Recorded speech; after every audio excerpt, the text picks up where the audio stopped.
Yes, white smoke finally in France, a budget being adopted, the biggest part of the budget being adopted. So Bayrou has managed to do what Barnier failed to do. He has survived his vote of no confidence on the budget, actually survived two of them. Yesterday, of course, that's because he used the infamous 49.3, so pushing through the budget without a vote, which therefore opened the door to these votes of no confidence that now failed. So everybody seems to be unhappy about this budget. You know, they had to make a lot of concessions to the centre-right, to the centre-left, but there is certainly a sigh of relief. And the Prime Minister Francois Bayrou yesterday said, look, we have an imperfect budget. It's an emergency step because our country cannot function without one. So again, a sigh of relief that this has been adopted. It was adopted, of course, because first the far right didn't support the vote of no confidence, and also the socialists. That's the group where Bayrou turned to make most concessions to try to keep them on board, and that seemed to be working. So now this budget will aim to cut the deficit to 5.4% of GDP from 6.1 in 2024. So that's 50 billion euros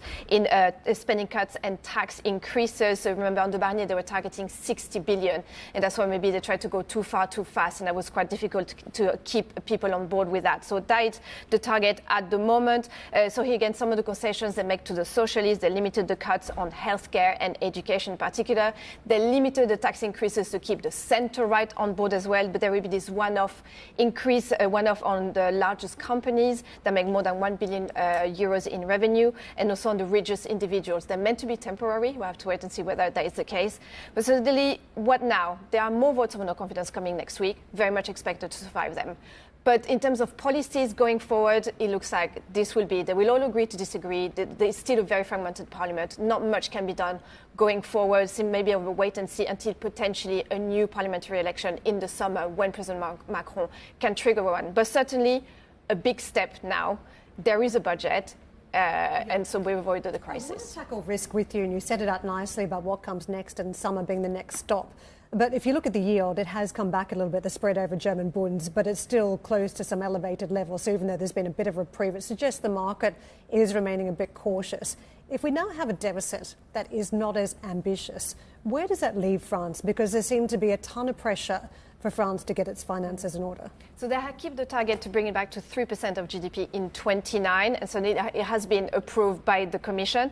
There are some moments of caution as well, because this projection, this budget depends on the growth on GDP and on tax revenue. And we know that it's been one of the big issues where we see this deficit ballooning, that the tax revenue wasn't as big as I expected under Bruno Le Maire. So question mark on there. And on the growth as well, remember Q4 was 0.1% in terms of growth. It was a negative GDP in Q4 of 24.